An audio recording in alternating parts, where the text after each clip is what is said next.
Hey challengers, it's Leonard with Indie Band Coach, and we are at day 9 of 10 of the Crush Your Content Challenge, sponsored by the Indie Bible. And you guys are rocking it, and we are going to have just a couple more days of content.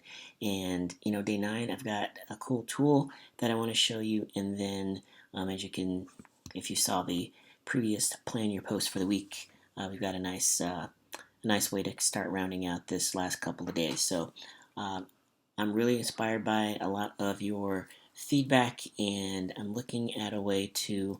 I've actually got another Facebook group that I've just kind of been wondering what I was going to do with, and I think having this actual challenge and hearing some of your feedback and all of that, it's going to give me an idea, and I'm working on how to actually make it make sense. But I will talk to you about that tomorrow, probably the last day, but I'll see how that goes. I'm still kind of like just kind of going with the flow and pivoting as things go. So, anywho, check this out. Day 9, the task, I should say, the tool that I want you to use is, or at least I want you to explore, is a website called remove.bg. And I can't tell you how much I love this tool because I've spent so much money, not just like getting like Photoshop licenses back in the day and spending all these hours on learning curve learning how to use it, and then even going to like Fiverr and having people that'll take away backgrounds and stuff like that for me. But I love this tool because it's a really awesome way to repurpose some old photos or current photos actually that you have. So, like if you've got a photo shoot that you've done recently, or something where you might have like some really good just pictures of your band, but maybe it's a busy background. You can see this example that I've got here. But like if it's a busy background, or that actually, I was trying to increase the size here. Do it so you can see it better. Nothing. Okay. Regardless. Oh wait, here I can do it. Okay, never mind. I'm gonna stop trying to play with stuff. So disappear. There we go. Anyway, it's a really cool site that you can literally, and I'll show you here. But you can take a photo. Let me just take one here. Let's see what we got. Yeah, actually, I'll do the one that I just showed you. So working with the fine folks here at Midwest Originals, Jordy, and the gang. So let's say you've got a poster here or a picture, and they've used this for several things, but then it's also kind of got like a busy background, so you'd have to do some block text or something like that on the back of it. So one of the things that I loved about remove.bg is it'll take something like this and turn it into this, and it's a really good way to, and I made some other posters and flyers and stuff with it that I'll actually drop a link into the actual unit here, but I actually did a whole series of flyers just based off of their previous pictures, and it was kind of easy to do. But yeah, remove.bg, and I even mentioned this on the slide, but it's not the most perfect thing in the world, but man, is it really easy to manipulate. So I'll just show you how you edit it. So once you find something, if it doesn't cut it out perfectly, which a lot of times it will, but these colors are really close to what's already there, so it had a little bit of trouble. But you could add different backgrounds on it, which obviously some of those are kind of cray. But yeah, let's go to a beach. But you could do that. You could just do a color.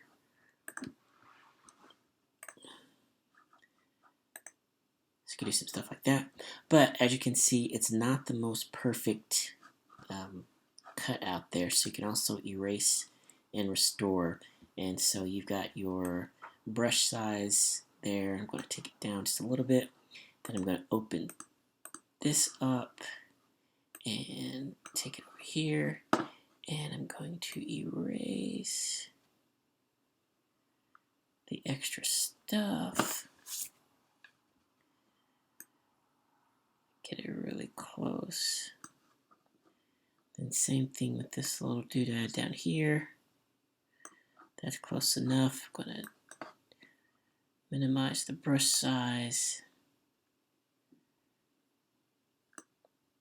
There we go.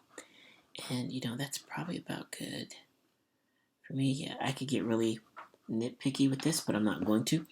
But if you wanted to restore something, then you could, like if I accidentally, you know, erase the line, you could just come back here and restore, and it will restore it. So if you've got like Photoshop skills and all that kind of stuff, awesome for you. Knock it out. That's great. But for those of us that don't have those skills and or software or license or don't want to mess with the learning curve, I love remove.bg. Okay, so now I can go to the backgrounds and be like, boom, what, boom, what. Now I can download this and make a flyer out of it, or some sort of promo, or just have a different version of whatever my actual content would be for that particular image. But this is also a good way. One of the things that I would also do in my band is we would basically batch create flyers for the month.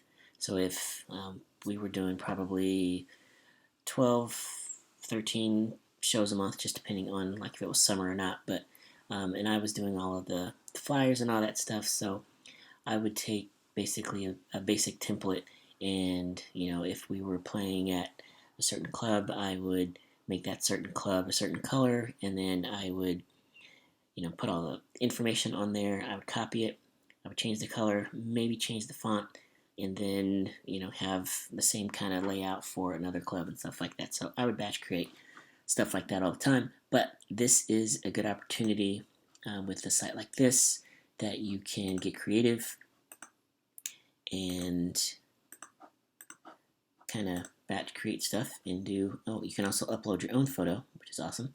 But yeah, just take a look at this, and you can see up here you've got a blur effect, and whatever blur effect you've got selected, it will apply it to whatever picture you put down there. So without the blur effect, they're standing on the city. Okay, and you do not have to use this tool for today. It's just something that I wanted to show you guys.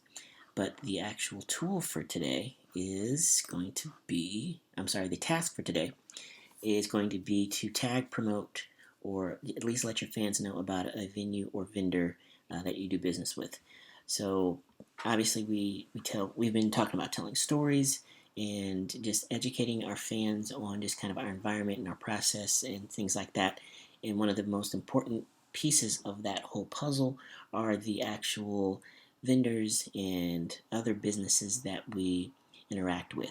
So what better way to extend your network or actually strengthen your network than to just acknowledge one of those other venues or vendors or whoever it is that you do business with, and think about how I'm sure there's more than one business. So try to be specific with it and just thank one of them or maybe a couple of them if they've got something in common. But think about how you can do this on a weekly basis or maybe once every couple of weeks. And then maybe write up several of those posts at a time, or maybe like start your list or something like that. If you think about yesterday in terms of the curating stuff, maybe you curate a list of pages of venues that you actually play at, and you think about how you can every week you just want to give a quick shout out to so and so at Joe's Grill or whatever. But you don't have to be doing it to try and promote your show or anything like that. Of course, you can if you're playing there, but just think about how you can extend your network and strengthen your network by acknowledging your venues and other people that you do business with to your fans. Okay? So that is the task. This is the tool. This is the day. It's day 9. Ready to rock. You guys are awesome, and I will see you with today's spinner winner here in a little bit. Okay, see ya. Bye. Where's the button? Okay, here we go.